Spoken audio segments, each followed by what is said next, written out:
Assalamualaikum warahmatullahi wabarakatuh. Pada episode 131, saya akan menyampaikan tema penyajian keilmuan pesantren yang beragam dan berimbang. Pesantren menghadapi berbagai tantangan dan tuntutan kehidupan modern yang bermacam-macam, sehingga pesantren seharusnya menyajikan keilmuan Islam yang beragam dan berimbang. Model penyajian keilmuan ini menimbulkan beberapa manfaat, antara lain dapat memperluas cakupan kurikulum pesantren,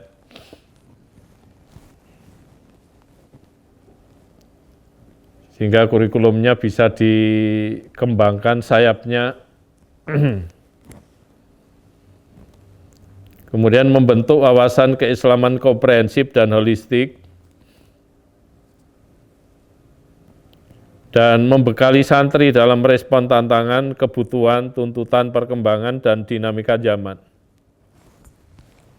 Ini manfaat-manfaat yang penting sekali akibat penyajian keilmuan yang berimbang di pesantren. Karena yang kita hadapi tentu pesantren sekarang beda dengan pesantren 30 tahun yang lalu. Apalagi apabila dibandingkan dengan pesantren-pesantren sebelumnya. Dunia makin modern, tantangannya makin banyak, makin berat, makin kompleks. Membutuhkan para perespon yang kemampuannya juga makin kompleks, makin komprehensif, makin holistik. Karena itu keragaman keilmuan pesantren perlu dikembangkan lagi. Disiplin ilmu yang kurang perhatian seperti mantek perlu diberikan perhatian lebih maksimal lagi. Disiplin ilmu yang tereliminasi seperti filsafat Islam perlu dikembalikan lagi. Disiplin ilmu umum sebagai perangkat metodologis dalam memahami Islam perlu ditindaklanjuti. Ilmu-ilmu umum tidak bisa diremehkan, karena kalangan pesantren sendiri juga banyak memanfaatkan jasa dari ilmu-ilmu umum. Apalagi kalau kita melihat kitab Al-Quran, hadis Nabi, sentuhan-sentuhan yang menghendaki pendalaman terhadap ilmu umum itu juga banyak sekali. Karena dalam Al-Quran, ayat yang terkait dengan ilmu alam saja sekitar 20%. Lalu yang terkait dengan ilmu sosial, yang terkait dengan ilmu budaya, termasuk di sini psikologi, filsafat, bahasa, termasuk dalam kriteria tersendiri yang disebut sebagai ilmu rumpun ilmu humaniora.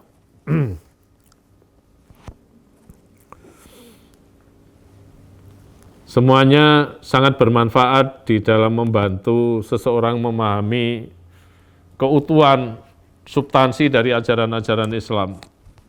Karena dimensi-dimensi itu juga menjadi perhatian besar di dalam kitab suci Al-Quran itu sendiri. Sehingga sekali lagi perlu penyajian keilmuan secara berimbang. Keberimbangan keilmuan Islam meliputi keberimbangan perhatian terhadap masing-masing disiplin ilmu keislaman. Tidak perlu ada ilmu yang didiskriminasi dan tidak perlu ada ilmu yang diistimewakan. Kemudian kegiatan pembelajaran masing-masing disiplin ilmu juga perlu mendapatkan perhatian penuh. Antara ilmu-ilmu nakliyah dengan ilmu-ilmu akliyah tajribiyah atau ilmu-ilmu rasional empiris juga perlu ada keberimbangan. Ilmu-ilmu agama dengan ilmu-ilmu umum juga perlu ada keberimbangan. Ilmu-ilmu wawasan dan ilmu-ilmu terapan.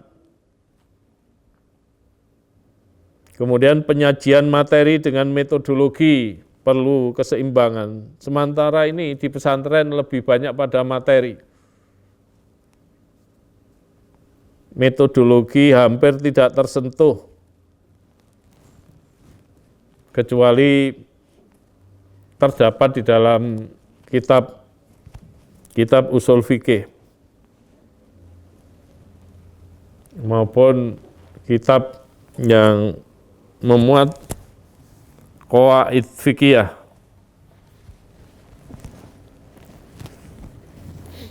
Sementara metodologi itu mengawal kemajuan, dalam hal ini kemajuan ilmu-ilmu keislaman.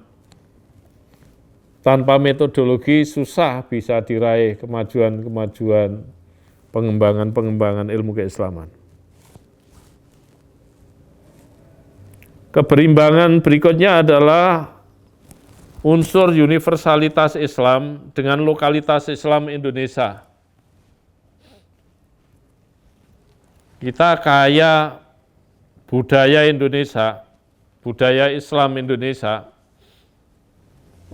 yang dalam konteks pengembangan ilmu sosial ini menjadi penting sekali untuk diperhatikan dan sering menjadi ladang empuk bagi penelitian-penelitian para ahli. Kemudian keberimbangan itu juga perlu diterapkan dalam menerapkan parameter kealiman seseorang, sehingga seseorang yang disebut betul-betul alim itu bukan hanya menguasai ilmu-ilmu keislaman tradisional saja, tetapi juga ilmu-ilmu lain yang terkait itu akan lebih sempurna dengan menerapkan parameter-parameter yang lebih mencakup keseluruhan, paling tidak keterwakilan. Kemudian selanjutnya Kiai M. Tolka Hasan menyatakan bahwa pesantren diharapkan berani melangkah untuk mengakomodasi perkembangan keilmuan bersama segala metodologinya dengan perkembangan masyarakat yang dilayani. Patut dipertanyakan apakah literatur pesantren terbatas pada ilmu agama. Itu sebuah pertanyaan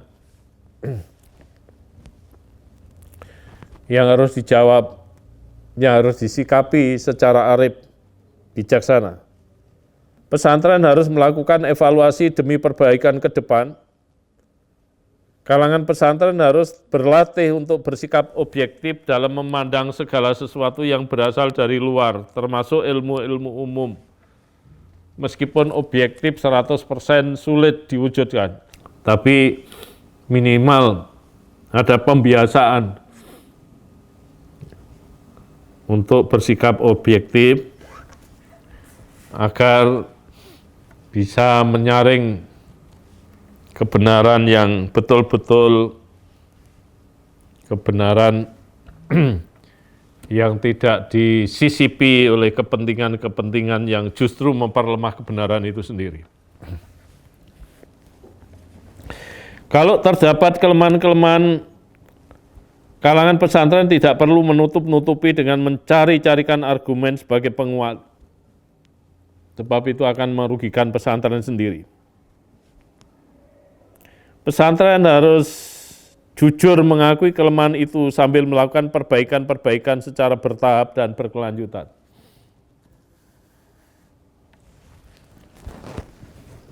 Selanjutnya Pak Kiai Tolka Hasan menyatakan bahwa pesantren perlu melakukan penyempurnaan orientasi keilmuan yang tidak terpaku pada ilmu-ilmu terapan, namun juga ilmu wawasan seperti sejarah, filsafat, dan perbandingan madzhab atau muqaranatul madzahib.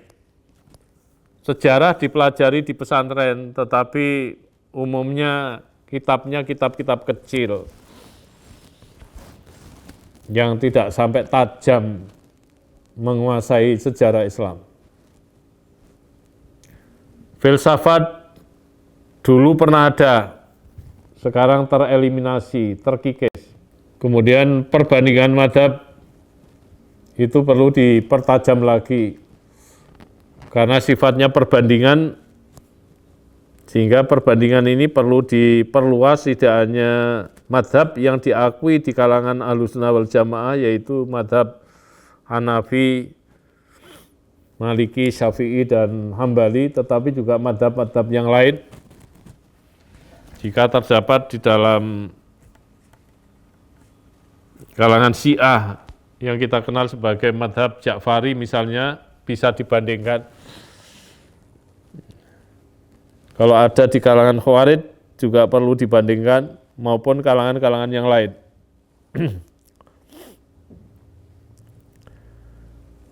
Masih menurut Kiai Tolkah Hasan, bahwa ketidakseimbangan pesantren perlu diatasi. Kajian fikih terlalu kuat, sedangkan kajian tafsir, hadis, dan pengembangan wawasan keagamaan kurang ditonjolkan. Padahal semua pesantren menganggap semua sumber hukum adalah Al-Quran, hadis, dan qiyas. Tetapi justru sumber-sumber itu kurang dikuasai santri secara kontekstual.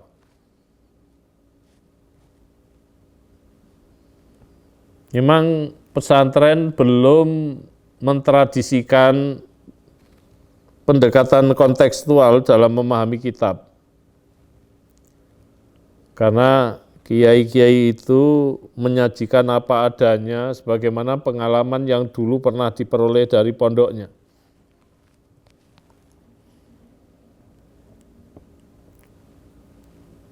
Sedangkan pendekatan kontekstual itu tidak diajarkan oleh para kiai pengasuhnya. Padahal pendekatan ini sangat penting sekali untuk mengetahui, memahami substansi ajaran Islam. Terkadang tanpa menggunakan pendekatan kontekstual, kesimpulan para pengkaji Islam bisa salah besar. Dengan demikian, maka pendekatan ini mesti kita perhatikan yang lebih serius. Bukan hanya sekedar diperhatikan, tetapi diterapkan, diimplementasikan dalam kegiatan proses pembelajaran.